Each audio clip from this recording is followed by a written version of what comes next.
Je suis une vraie éponge en fait, je m'inspire de plein de choses, pas simplement de personnes, mais ça peut être une série, un film, un tableau dans un musée, quelqu'un dans la rue.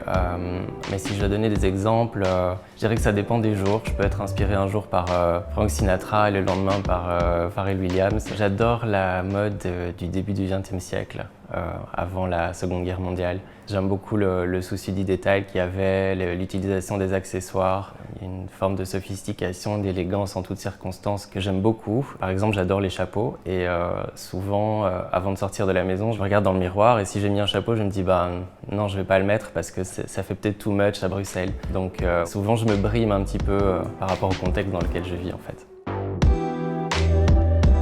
C'est super timide et très triste. Je pense que d'oser suivre une mode ou simplement s'écouter soi-même dans certains groupes sociaux, c'est assez compliqué. Parce que du coup, ça pousse les gens à enfermer cette personne dans une case et à lui coller une étiquette qu'il n'a finalement pas forcément. Donc j'aimerais que ça change, j'aimerais que les hommes osent plus, quitte à se tromper, quitte à ce que ça soit moche, mais c'est plus intéressant de faire passer un message que de ne rien dire. Un message qui me plaît beaucoup, c'est le message de liberté. En fait, la définition de la masculinité devrait être la même que celle de la féminité finalement, parce que c'est très personnel et ça dépend de chaque individu.